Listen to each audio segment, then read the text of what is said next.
Muy buenos días, Joaquín. La versión de la tata de estos niños es totalmente al revés de lo que se ha contado en este documental, al menos para ella. Primero me dice que ese documento notarial que aparece, ella no lo ha firmado. En ningún caso dice que, por favor, que se muestre ese documento entero porque ella no lo ha firmado. Que primero denuncia. Es después cuando esta revista saca en la publicación que ella ha denunciado porque ha visto varias cosas en la casa durante estos 2 años que no le han gustado nada. Dice que lo haría con cualquier persona. Y después Fidel, una vez que se desestima esta demanda y se desestima por un defecto de forma, Fidel la demanda a ella por injurias y calumnias y por derecho al honor. Esta la pierde Fidel, de nuevo vuelve a recurrir y de nuevo vuelve a perder Fidel. Todos estos documentos nos los ha hecho llegar, con lo que puedo decir que parecen, vamos, que son ciertos. Hemos hablado de muchas cosas, entre ellas me dice que en ningún caso Antonio David ni la manipula ni la da ningún tipo de retribución económica, que fue algo que hizo ella por hacer un bien y porque dice que no puede ver cosas como la que ella cuenta que vio en la casa de Rocío Carrasco y Fidel Albiac. Vamos a escucharla. Estuviste trabajando con Fidel y Rocío, ¿no? Sí, yo entré a trabajar cuando se acabó de separar de David. Desde el 98 a 2000, más o menos entrando y saliendo. Porque había cosas que no me gustaban, me marchaba, pero quería mucho a los niños, luego volvía otra vez. Por lo que yo vi, que no se corregía, y que era por lo que me iba y luego terminaba volviendo, presenté una denuncia. Tú presentas una denuncia por malos tratos de Fidel contra Rocío. Y no voy a una revista a venderlo, yo lo presento en un juzgado. Él dice que no la pegaba y Rocío va y declara que él no la pegaba. Pero lo que yo aporté como testimonio, que no te puedo decir lo que es, convenció al juez más que el testimonio de Rocío Carrasco. Se ha dicho que Antonio David te paga para que tú... Ella sostiene que no, que ni le paga dinero a Antonio David, ni la manipula para que vaya a hacer esa denuncia o para intentar que vaya a sentarse en tómbola a hablar de este episodio que ella sostiene que se produjo, aunque la justicia lo archiva. La verdad es que es todo muy sórdido. Que volvemos a lo mismo. Estamos en lo de siempre, es todo absolutamente sórdido este tipo de cosas. Yo siempre... ¿Por qué una simple niñera que trabajó apenas 2 años en casa de Rocío Carrasco se convirtió en la peor pesadilla de Fidel Albiac? ¿Por qué este hombre, que presume de ser abogado, perdió todos y cada uno de los juicios que interpuso contra ella? ¿Por qué una mujer que podría haberse forrado vendiendo exclusivas a las revistas durante 25 años ha elegido el silencio? ¿Qué vio realmente Irma Gómez dentro de esa casa que tanto miedo le da a Fidel que salga a la luz? ¿Por qué Rocío Carrasco mintió bajo juramento negando las palizas que recibía? ¿Será que toda la historia del documental que nos vendieron es una mentira gigantesca construida para ocultar la verdadera violencia que se vivía en esa casa? ¿Y si te dijera que los verdaderos maltratadores son precisamente los que se hacen las víctimas? Hoy vas a descubrir la verdad más incómoda de toda la saga Carrasco Flores. La verdad que Telecinco ocultó cuando emitió el documental de Rocío. La verdad que los tertulianos ignoraron cuando aplaudían cada lágrima de Rocío Carrasco. La verdad que está escrita en sentencias judiciales, pero que nadie quiso leer. Porque resulta que antes de que Rocío acusara a Antonio David de maltrato, hubo otra persona que denunció maltrato en esa familia. Y esa persona no denunció a Antonio David. Denunció a Fidel Albiac, el mismo Fidel que aparece en el documental como el marido perfecto. El Salvador, el hombre bueno que rescató a Rocío del monstruo. Pero cuando lees las denuncias, cuando analizas las sentencias, cuando escuchas los testimonios, descubres que todo es una inversión perfecta de la realidad. Que Fidel era el maltratador y Antonio David el padre que intentaba proteger a sus hijos. Que Rocío era la mujer maltratada que después se convirtió en cómplice de su maltratador. Que todo lo que nos contaron en televisión era una mentira perfectamente construida. Y la única persona que puede demostrarlo es Irma Gómez, una niñera paraguaya que cuidó a Rocío Flores y David Flores cuando eran pequeños, y que vio horrores que marcarían a cualquiera. Esta es su historia, la historia que nadie quiere que conozcas, la historia que desmonta 25 años de mentiras, la historia que explica por qué Rocío Flores no habla con su madre, la historia real. Noviembre de 1999, Madrid, barrio del Encinar de los Reyes. Una zona residencial tranquila donde viven familias acomodadas. En una de esas casas empieza a trabajar Irma Gómez como empleada del hogar. No es cualquier casa. es la casa de Rocío Carrasco, hija de la grandísima Rocío Jurado, y de su nueva pareja, Fidel Albiac, un hombre sevillano sin estudios que se ha convertido en la sombra de Rocío, el que controla todo, el que decide todo, el que maneja todo.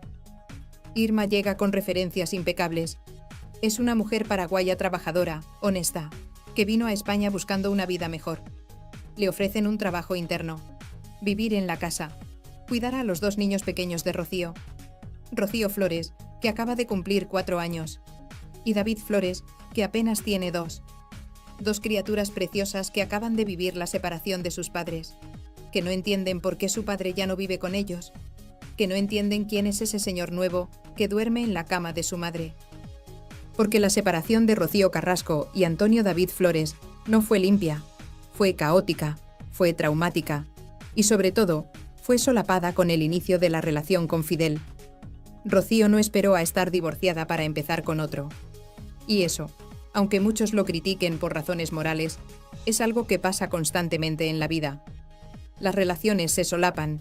Una empieza antes de que termine la otra. No es bonito, pero es humano. Es real. Es normal. Lo que no es normal es lo que vino después. Porque cuando una relación nueva empieza, la gente suele estar enamorada, ilusionada, en esa fase donde todo es maravilloso, donde solo ves las virtudes del otro, donde estás con las hormonas revolucionadas y pareces un adolescente. Pues imagínate lo que debería haber visto Irma en esa casa en los primeros meses del año 2000. A una pareja feliz, cogidos de la mano, viendo películas juntos, haciendo planes, siendo tontos de amor como todos lo somos al principio. Pero Irma no vio eso. O mejor dicho, lo vio, pero también vio algo más. Algo mucho más oscuro. Algo que la dejó helada. Porque resulta que Fidel Albiac tenía un patrón. Un patrón que se repetía una y otra vez con la precisión de un reloj suizo. Cada mes. A veces cada mes y medio. Pero siempre, siempre, llegaba el momento. El momento en que todo se torcía. El momento en que el hombre encantador se convertía en un monstruo. Y el detonante era siempre el mismo. Leía algo en la prensa. Una noticia, un comentario, algo que hablara de él, de su relación con Rocío, de su pasado, de cualquier cosa que tocara su imagen pública. Y entonces se encendía, se transformaba y empezaba el infierno. Primero venían los insultos. Fidel, ese hombre que en público era educado y correcto, en privado llamaba a Rocío retrasada mental, mongola, inútil. Le decía que no servía para nada, que sin él no era nadie, que su carrera estaba acabada, que la gente se reía de ella, que nadie la quería, que sus propios hijos la odiaban. Un bombardeo constante de humillaciones diseñado para destruir su autoestima, para hacerla sentir que no valía nada, para que creyera que merecía todo lo malo que le pasaba.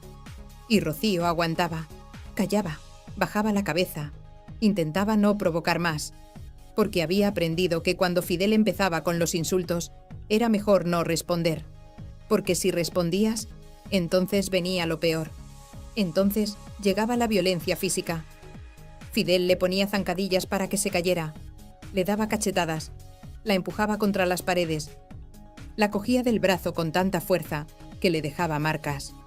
Moratones que Rocío intentaba ocultar con maquillaje, lesiones que explicaba como accidentes, caídas tontas, golpes sin importancia. Todas las excusas que ponen las víctimas de violencia de género cuando intentan proteger a su agresor. Y lo peor de todo es que esto pasaba delante de los niños. Rocío Flores, con 4 años, y David, con 2, estaban en esa casa.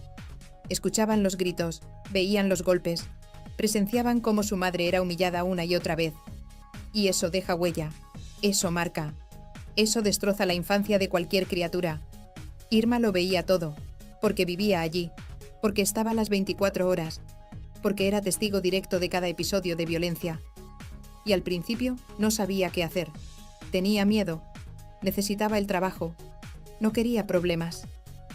Pensaba que quizá era algo puntual, que se arreglaría, que mejoraría. Todas las excusas que nos ponemos cuando vemos algo terrible, pero no queremos enfrentarlo. Pero llegó un punto en que no pudo más. porque los episodios se fueron haciendo más frecuentes, más violentos, más peligrosos. Y además, Irma tenía que proteger a los niños, porque cuando Fidel explotaba, cuando perdía completamente el control, Irma cogía a Rocío Flores y a David Flores, los metía en el coche y salía huyendo. Literalmente huyendo, como si escaparan de un incendio, como si se estuvieran salvando la vida. ¿Y a dónde iban? A casa de Rocío Jurado. La abuela, el único lugar seguro que conocían. La matriarca de la familia que, aunque no lo dijera públicamente, sabía perfectamente lo que estaba pasando. Porque no es normal que tu hija llegue a tu casa de madrugada con los niños y sin avisar. No es normal que aparezca con moratones en los ojos. No es normal que cojee durante días. No es normal nada de lo que estaba pasando. Y Rocío Jurado los acogía, les daba refugio, les permitía quedarse hasta que las aguas se calmaran, hasta que Fidel prometiera que no volvería a pasar, hasta que Rocío decidiera volver. Porque sí, Rocío siempre volvía, como vuelven todas las víctimas de violencia de género atrapadas en el ciclo de maltrato. Porque Fidel le pedía perdón, le prometía que cambiaría, le decía que la quería, que estaba estresado, que la prensa lo estaba volviendo loco, que no lo volvería a hacer. Y Rocío le creía, una y otra vez. ¿Y qué pasaba en la casa mientras ellos estaban fuera? Pues que Fidel destrozaba todo. Rompía televisores a patadas, partía las láminas del somier, cortaba la ropa de Rocío en pedazos pequeños, dejaba la casa hecha un campo de batalla, una escena de destrucción absoluta. Y cuando volvían, era Irma la que tenía que recoger los destrozos, la que tenía que tirar los televisores rotos, la que tenía que sacar las láminas del somier partidas, la que tenía que meter en bolsas de basura la ropa destrozada. Y todo seguía, mes tras mes, episodio tras episodio, violencia tras violencia, un patrón que se repetía con la regularidad de un calendario maldito. Y los niños seguían creciendo en ese ambiente tóxico, viendo cómo su madre era maltratada, escuchando los insultos, presenciando los golpes, aprendiendo que eso era el amor, que eso era una relación normal, que así se trataba a las mujeres. ¿Y sabéis cuál es el detalle más escalofriante de todo esto? Que durante todo ese tiempo, Rocío Carrasco y Fidel Albiac salían en las revistas como la pareja perfecta. Aparecían sonrientes en las portadas, daban entrevistas hablando de su amor, se hacían fotos cariñosas en eventos públicos, construían una imagen de felicidad absoluta, mientras en privado vivían un infierno. Porque eso es lo que hacen los maltratadores. Tienen dos caras, la cara pública, donde son encantadores, educados, correctos, y la cara privada, donde son monstruos. Y Fidel Albiac era un experto en eso. En público, era el hombre perfecto que había salvado a Rocío de su terrible exmarido. En privado, era el hombre que la llamaba mongola y la llenaba de golpes. Mayo del año 2000. Irma deja de trabajar en la casa de forma regular. Ha aguantado 6 meses de violencia constante. 6 meses viendo horrores. 6 meses sin poder hacer nada. Y decide marcharse. No puede más. Necesita alejarse de ese infierno. Pero sigue volviendo de forma esporádica. Cuando Rocío la necesita. Cuando hay alguna emergencia. Cuando los niños necesitan cuidados. Y así pasa otro año. Otro año de idas y venidas. Otro año de seguir siendo testigo de lo mismo. Hasta que en julio del 2002, Irma deja definitivamente la casa. Y entonces toma la decisión más valiente de su vida. Decide denunciar. Octubre del año 2002. Irma Gómez se presenta en la comisaría de policía y pone una denuncia formal contra Fidel Albiac. No por lo que le ha hecho a ella, sino por lo que le ha hecho a Rocío Carrasco durante todos esos años. Por los malos tratos físicos y psicológicos que ha presenciado. Por las palizas, por los insultos, por las humillaciones, por todo el horror que ha visto dentro de esa casa. La denuncia es demoledora. Irma detalla fechas, lugares, hechos concretos. Habla de las zancadillas, de las cachetadas, de los moratones en los ojos de Rocío, de las veces que tuvieron que huir a casa de Rocío Jurado, de los televisores rotos, de las láminas del somier partidas, de la ropa cortada en pedazos, de todo. Y lo hace con el único objetivo de proteger a Rocío y a esos niños. Porque Irma no busca dinero, no quiere fama, no quiere salir en la televisión, Solo quiere que alguien haga algo, que alguien proteja a esa mujer, que alguien saque a esos niños de ese ambiente, que la justicia actúe, que Fidel Albiac pague por lo que está haciendo. La denuncia recae en el juzgado número 6 de Alcobendas. El mismo juzgado donde años después Rocío denunciaría a Antonio David. Curioso, ¿verdad? Que siempre acudan a los mismos sitios, como si tuvieran allí sus contactos, sus formas de manejar las cosas, sus estrategias bien estudiadas. 14 de noviembre del año 2002. Rocío Carrasco es citada a declarar. Tiene que presentarse ante el juez y contar su versión de los hechos, explicar si es cierto lo que dice Irma, confirmar o negar las palizas, los insultos, la violencia, todo. Es su oportunidad de liberarse, de pedir ayuda, de salir de ese infierno, de proteger a sus hijos. ¿Y qué hace Rocío? Lo niega todo. Dice que nada de eso es cierto, que Irma está inventando, que está mintiendo, que nunca ha habido violencia en su casa, que Fidel es un hombre maravilloso, que todo es una campaña orquestada por Antonio David para hacerles daño, que están siendo víctimas de una conspiración, y la denuncia no prospera. No porque no haya indicios, no porque Irma no sea creíble, sino por un defecto de forma en la presentación de la denuncia, un tecnicismo legal que permite que el caso se archive, una cuestión procesal que hace que nunca se investigue realmente lo que pasó. Y Fidel sale indemne, sin cargos, sin juicio, sin consecuencias. Pero hay algo que Rocío no esperaba, que su negación iba a tener testigos, que lo que había dicho bajo juramento iba a quedar registrado para siempre, y que algún día, cuando ella quisiera hacerse la víctima, alguien podría recordar que en el año 2002 negó ser víctima de maltrato, que rechazó la ayuda, que protegió a su maltratador, que eligió a Fidel por encima de sus hijos. Diciembre del año 2002. La revista ¿Qué me dices?, publica una portada explosiva. Han conseguido acceder a la denuncia de Irma y publican todo: los detalles de los malos tratos, los testimonios, los hechos concretos. Es un escándalo mayúsculo. Todas las televisiones hablan del tema. Todas las revistas se hacen eco. Es el tema del momento. Y Rocío Carrasco tiene que dar la cara. Va al programa Día a Día, donde trabaja con María Teresa Campos. Y allí, delante de millones de espectadores, vuelve a negar todo.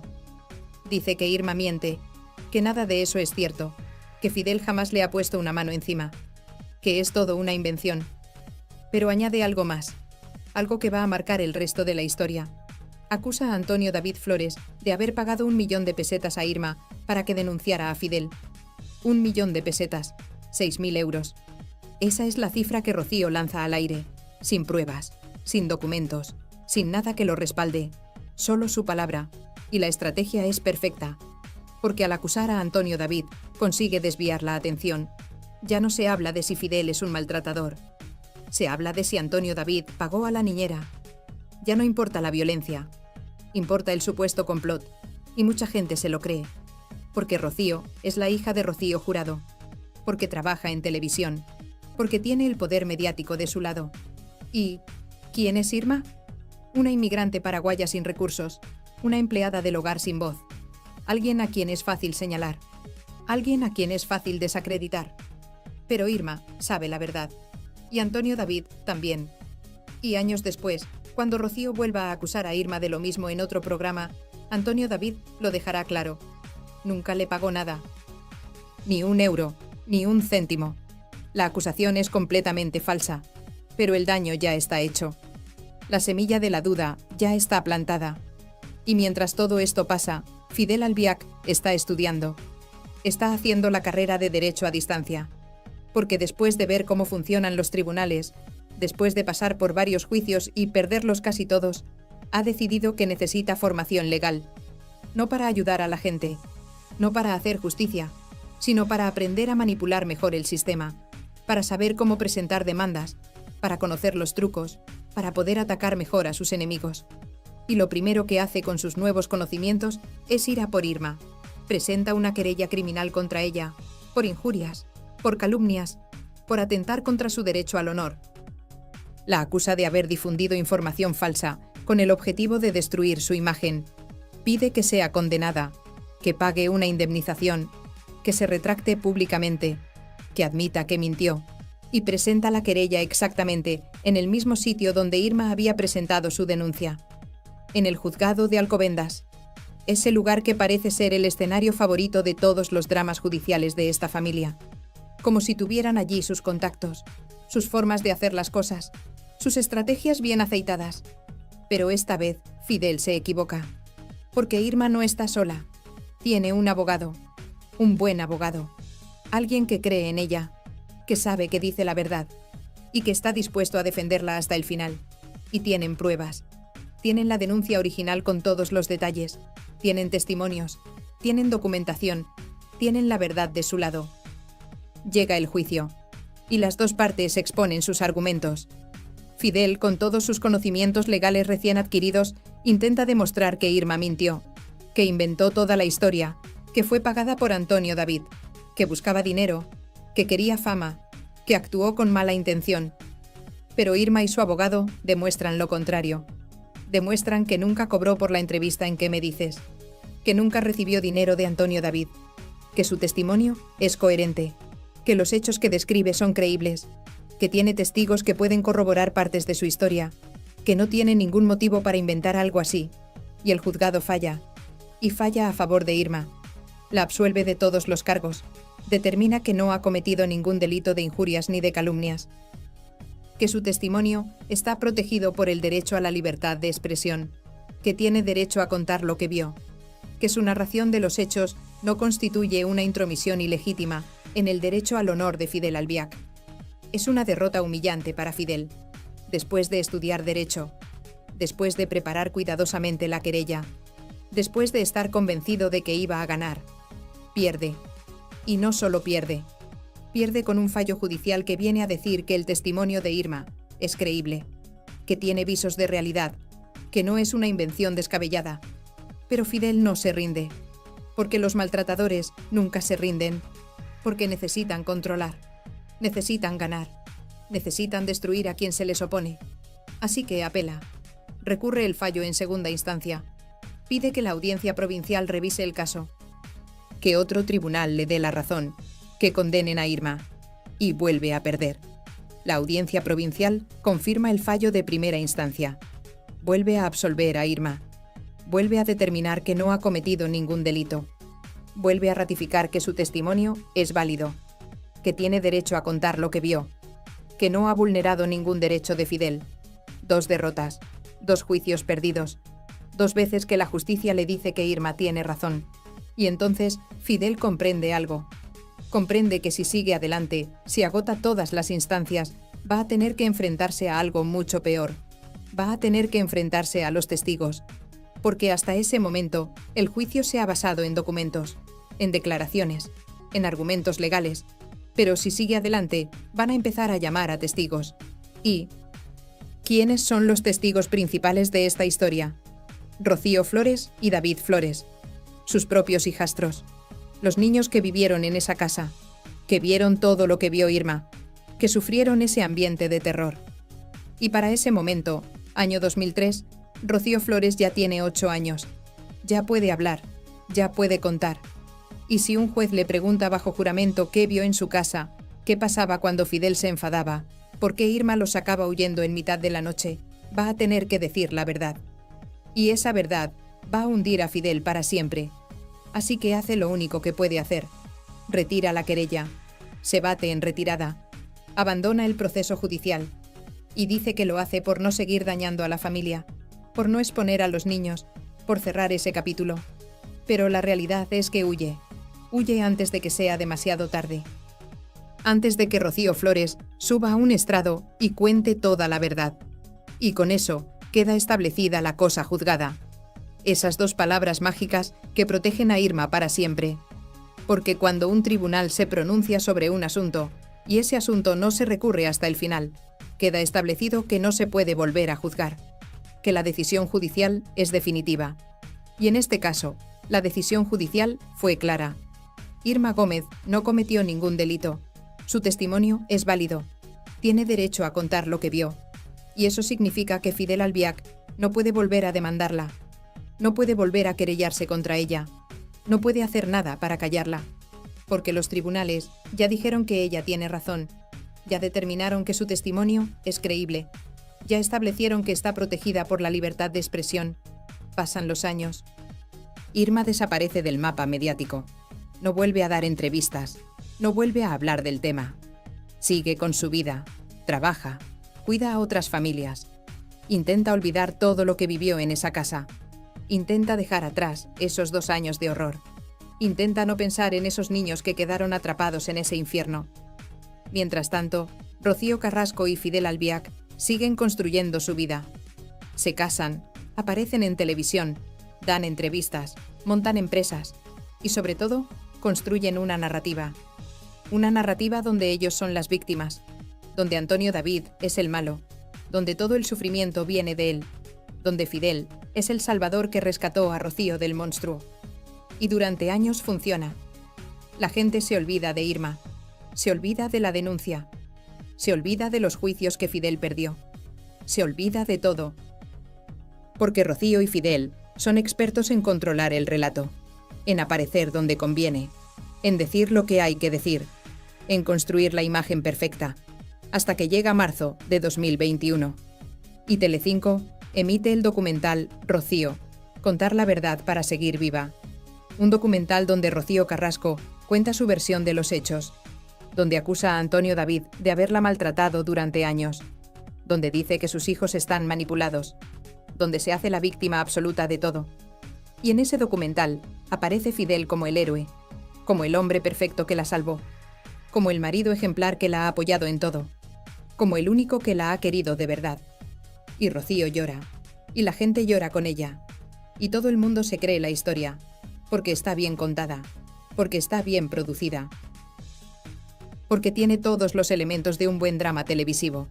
Pero hay gente que no lo olvida, gente que recuerda lo de Irma, gente que busca las hemerotecas, que encuentra las noticias antiguas, que recupera la denuncia, que recuerda los juicios. Y empiezan a preguntarse, si Fidel es tan perfecto, ¿por qué perdió todos los juicios contra Irma? Si Rocío es tan víctima, ¿por qué negó ser maltratada en el año 2002? Si todo es verdad, ¿por qué hay tantas contradicciones? Y entonces, Rocío vuelve a hablar de Irma en el programa. Vuelve a acusarla de haber cobrado dinero de Antonio David. Vuelve a decir que todo es mentira. Vuelve a intentar desacreditar a la única persona que se atrevió a denunciar lo que pasaba en su casa. Y eso es demasiado para Irma, porque una cosa es guardar silencio cuando nadie habla de ti. Y otra muy distinta es quedarte callada cuando te están difamando en televisión nacional, cuando te están acusando de haber mentido, cuando te están llamando vendida, cuando están destruyendo tu reputación delante de millones de personas. Así que Irma rompe su silencio, da una entrevista, cuenta otra vez su historia, recuerda los hechos, muestra las sentencias que la absolvieron, deja claro que nunca cobró nada, que Antonio David nunca le pagó, que todo lo que contó es verdad. Y sobre todo, recuerda que Fidel perdió todos los juicios, que la justicia le dio la razón a ella, que hay cosa juzgada. Y también dice algo más, algo demoledor. Dice que Antonio David es de lo mejor que tienen esos niños, que Rocío no cuenta la verdad, que cuenta medias verdades, que su sufrimiento es real, pero que está equivocada sobre quién se lo causó. Porque el maltratador nunca fue Antonio David. El maltratador siempre fue Fidel. Y hay más, porque Irma también habla del estado de Rocío. Y dice algo que debería hacer reflexionar a todo el mundo. Dice que Rocío no es feliz, que sigue con la misma angustia que tenía hace 25 años, que sigue con esa depresión, con esa ansiedad, que no ha mejorado, que lleva 25 años así. ¿Y qué significa eso? Pues significa que si realmente el problema hubiera sido Antonio David, Rocío debería estar bien ahora. Han pasado 25 años desde que se separaron, 25 años viviendo con Fidel, 25 años alejada de Antonio David. Si él hubiera sido el maltratador, ella debería haberse recuperado, debería ser feliz, debería estar en paz, pero no lo está. Sigue mal, sigue sufriendo, sigue con ansiedad, sigue con depresión. ¿Y por qué? Porque el maltratador sigue en su vida, porque vive con él, porque está casada con él, porque Fidel nunca dejó de ser quien era. Un hombre violento, un hombre controlador, un hombre que la destruye poco a poco desde hace 25 años. Pero Rocío no puede admitirlo, porque admitirlo significaría reconocer que ha desperdiciado 25 años de su vida, que ha alejado a sus hijos por un hombre que no vale la pena, que eligió mal, que se equivocó, y eso es demasiado doloroso de aceptar. Así que sigue mintiendo, sigue culpando a Antonio David, sigue haciéndose la víctima del hombre equivocado, y Fidel sigue controlando su vida, controlando su dinero, controlando su imagen, controlando su narrativa, controlando todo, porque eso es lo que hacen los maltratadores. No pegan todos los días, no insultan constantemente, pero controlan siempre. Y Rocío está tan atrapada ahora como lo estaba en el año 2000. Y mientras tanto, Irma sigue siendo la única que dijo la verdad, la única que se atrevió a denunciar, la única que puso en riesgo su trabajo, su reputación, su vida para intentar salvar a una mujer y a 2 niños. ¿Y cómo le pagaron? Con mentiras, con acusaciones, con intentos de destruir su credibilidad, con juicios, con intentos de callarla. Pero no pudieron, porque Irma tenía la verdad, y la verdad siempre sale. Quizá tarde, quizá cueste, pero siempre, siempre sale. Y en este caso, salió en las sentencias judiciales, en los fallos que absolvieron a Irma, en los juicios que Fidel perdió, en la cosa juzgada que protege a Irma para siempre. Y ahora tú lo sabes. Sabes que antes de que Rocío acusara a Antonio David, hubo otra persona que denunció maltrato en esa familia. Y esa persona no denunció a Antonio David, denunció a Fidel. Sabes que Rocío negó ser maltratada en el año 2002, que protegió a su maltratador, que eligió a Fidel por encima de la verdad. Sabes que Fidel perdió todos los juicios contra Irma, que la justicia le dio la razón a ella, que no pudo demostrar que ella mentía.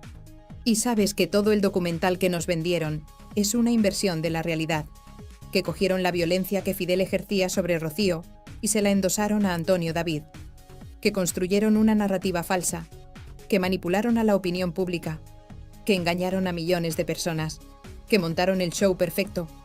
Pero hubo alguien que no se cayó, alguien que dijo la verdad a pesar de las amenazas, alguien que se enfrentó al poder a pesar de las consecuencias, alguien que nunca cobró ni un euro por su testimonio, alguien que solo quería proteger a 2 niños y a una mujer maltratada. Y esa persona es Irma Gómez, una mujer valiente, una mujer honesta, una mujer que los tribunales le dieron la razón, una mujer que Fidel Albiac intentó destruir y no pudo, una mujer que tiene las sentencias que demuestran que dice la verdad, una mujer que debería ser reconocida como lo que es, una heroína que se enfrentó a un maltratador cuando nadie más se atrevía. Y esa es la historia real, la que Telecinco no contó, la que los platós ignoraron, la que los tertulianos olvidaron, la historia de cómo una niñera paraguaya destapó la verdad sobre Fidel Albiac y de cómo esa verdad quedó enterrada durante 25 años bajo toneladas de mentiras, manipulación y poder mediático.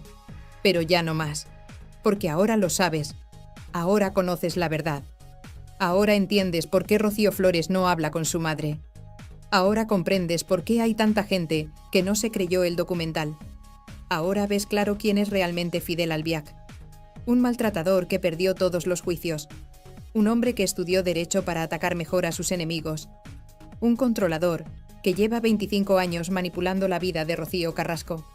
Y ahora entiendes por qué Irma Gómez es importante, por qué su testimonio importa, por qué las sentencias que la absolvieron son fundamentales, porque demuestran que todo lo que nos contaron era mentira, que la verdadera víctima era Rocío, pero el verdadero maltratador era Fidel, y que Antonio David siempre fue el padre que intentaba proteger a sus hijos de un hombre peligroso.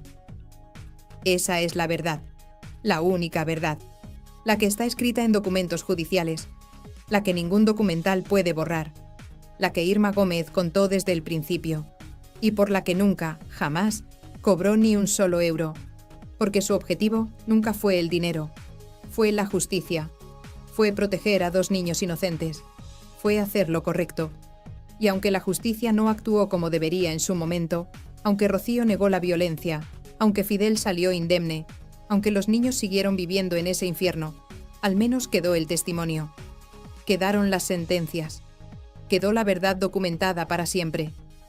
Y 25 años después, esa verdad sigue ahí, intacta, inalterable, protegida por la cosa juzgada, esperando a que alguien la rescate del olvido, esperando a que alguien la cuente, esperando a que se haga justicia de verdad. Y hoy se ha contado. Hoy se ha hecho justicia. Justicia para Irma, que fue difamada. Justicia para esos niños que crecieron en el terror. Justicia para todos los que siempre supieron que algo no cuadraba en la historia oficial. Y sobre todo, justicia para la verdad. Esa verdad que Fidel Albiac intentó callar durante 25 años. Y que hoy, por fin, ha salido a la luz.